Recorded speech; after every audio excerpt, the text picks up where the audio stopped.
Hello and welcome to this review of Canadian Limited Canadian Blended Whiskey. This is the first video review for this whiskey in the world. And this Canadian whiskey with natural flavors, bottled by Fleischmann Distilling Company, Owensboro, Kentucky, is 80 proof. It was introduced in 1972 and Fleischmann was bought out by Sazerac, so really it's a Sazerac brand. And I believe the bottling plant in Owensboro is Glenmore, also bought out by Sazerac. Now there's a beaver, two lions wearing crowns, and then two crowns and a band of fleur-de-lis on the label. There's some glare there, sorry about that. And it says limited. Okay, well, the label is like a matte finish and you can feel the letters elevated actually. It is $7.49 at Walmart for this 750 milliliter bottle. It's cheaper by the ounce if you get the big plastic 1.75 milliliter bottle. I noticed that at International Market in Metairie, Louisiana, they had bottles that were probably 5-6 years old or older, and the big 1.75 milliliters, and they had like 6 facings and 6 deep, so probably 36 on the shelf, and I could see the guy was putting more out, so it's just a high volume seller there. It goes for $10.99 for those 1.75 milliliter bottles. That's about as cheap as you're going to ever see for whiskey in the United States, okay? $10.99 for a huge bottle like that. Okay, nice glass lacing or alcohol legs, and the color is darker than some of the blended whiskeys I've seen. It's more gold or amber even, okay? We'll move this chair up a little bit. Alright, been sitting on this for a couple of years. Let's see, anything else? Yeah, I was looking at Google's image search and Bing, and apparently this was heavily advertised 45 years ago, okay? So, magazine ads, Canadian Limited, bragging about how great it was supposed to be. Interestingly, it is one of the top 10 selling Canadian whiskeys in the United States. I think it was number 7 in 2016. I didn't see any 2017 stats, but one of the top 10, so number 7. Now I was looking at a liquor store. They were claiming it was the 5th best-selling Canadian whiskey, but that could be updated 2017 information. I just don't know. But whatever, it's a high-volume product. It's sold in most liquor stores around the United States. And I've never had it, so here we go, first time trying it. Now the natural flavors, it makes you wonder what they are. Someone told me they use plum wine. I've never seen anything official to back that up. But I noticed that Canadian Leaf and Hartley brandy, whether it was the Hartley brandy and Hartley imported brandy or the VS, those two are no longer made apparently, or the current VSOP, they all had that shared what Sazerac calls drizzled rum cake thing going for it. I don't know what that flavoring is. This might have that too. Could just be a standard flavoring that Sazerac uses. So this whiskey is distilled in Canada, and like so many others Canadian whiskeys, it's bottled in the United States. Like Canadian Club and Seagram's VO, for instance. Now you know the top selling Canadian whiskey, you know what that is. That's Crown Royal. It's got a strong alcohol burn, but it's not an unpleasant burn. It's mellower than the American blended whiskeys, which usually have a stark, kind of throws you back alcohol burn. A little bit of that, it's almost like a dry sherry wine type thing in the aroma. They could use that. I really want to do some research on Canadian liquor regulations. I was trying to find out some good information, but I found the Canadian government website very difficult to navigate. Unlike the U.S. Alcohol Tax and Trade Bureau website, was very easy to navigate, or relatively easy. So it's a really nice aroma. For $7.49 a bottle, that's working for me, and the aroma is good.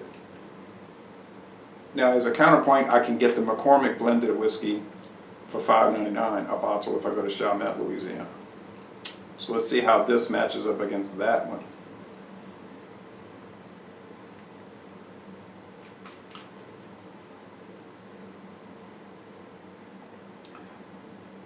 And we are planning to examine this very shortly. I don't mean this night necessarily, but very soon. This is much better than the McCormick. McCormick is not bad, but this has so much more flavor. It's so much more mellow. So that's $5.99, and this will be $1.50 more, $1.52 more, and it'd be worth it. Definitely worth every penny. And you know, that's cheap as it is, $7.49.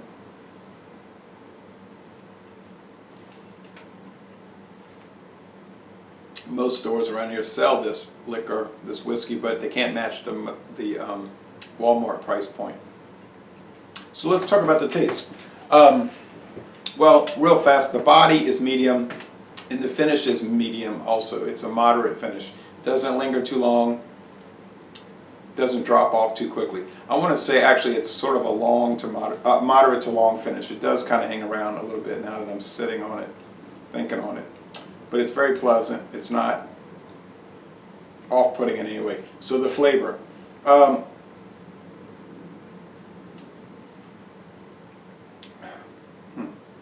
There's nut oil, like say pecan oil or walnut, some type of thing. Caramel.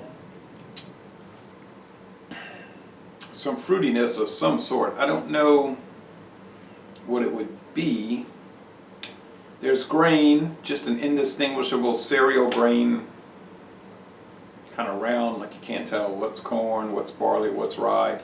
There is a little rye spice though to say maybe offset the sweetness. What the flavorings are, I don't know. No, it's not the drizzled rum cake that you get with the Hartley line or the Canadian leaf. So let's take that out of our heads. It's not that. There's some dried flowers, honeysuckle, and a little bit of, I've said this so many times, the candied fruit cake fruit that you can buy in little Mylar bags at your produce section at your store.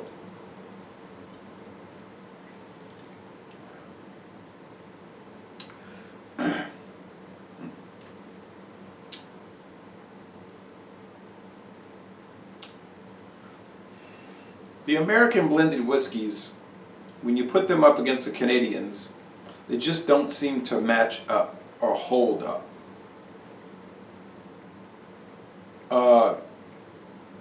Maybe the Seagram 7 could hang with this, because that has a little bit of some char, a lot of wood, barrel, and other delicate notes, which I won't go into now. But many of the other American, and Beam's 8-star kind of does okay. But many of the other American blended whiskeys that I've tried, like the McCormick's, the Kentucky Dale, Kentucky Deluxe, Kentucky Gold, the Heaven Hill Kentucky, Mild and Mellow Kentucky Whiskey Blend, and so on, they have a rather harsh bite to them and a strong, what you call it, neutralized attack. I guess you call it an attack, because it's coming from that grain neutral spirits, that unaged corn distillate. It's just a little, they're a little rough around the edges. This one is very smooth.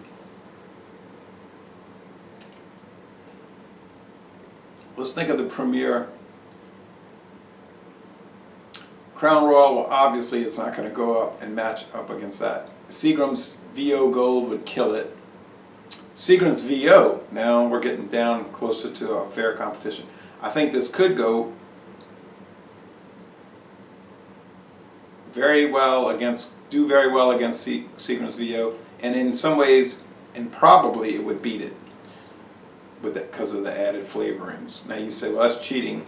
You're achieving a more bountiful flavor with added flavorings. You could make that argument.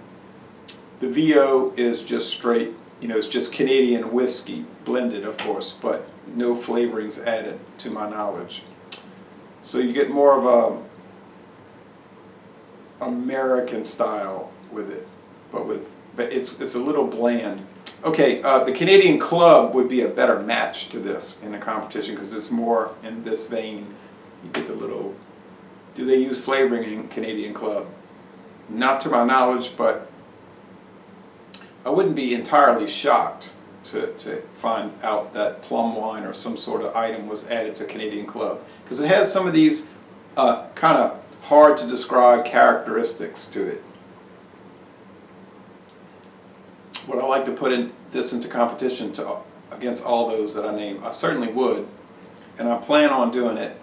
Would I recommend this? Without any hesitation, I would recommend it. For $7.49, it might have been $7.42 now that I think of it, 7 cents difference, but something in my head is making me think $7.42. It's got to be one of the great whiskey values in the world today. I can see now why Walmart and all the other stores stock it constantly, consistently, and heavily. And I can see why it's number 7 or maybe 5 now in sales volume in the United States. Is it intricate, erudite, and exquisite? No, but you will have to pay $50 to $60 a bottle for that. Is it serviceable, enjoyable, smooth, mellow, and approachable? Absolutely. For $7.49 a bottle, it is all those things and probably a lot more. So I want to brag on Sazerac for doing such a great job with this, and I'm sure they just picked up the torch and kept rolling with it, running with it after they bought this company, because it's been on the market 46 years, and I can see why. Dynamite product. Canadian Leaf was fine. This is a step up. I honestly can't think of anything negative to say about it, and for the price point, I would think that I would find negatives, but I just cannot. I have to be honest in these reviews. So thanks for watching this video production, and I'm going to say, if you've had Canadian Limited, let me know what you think about it. Okay, that's about it.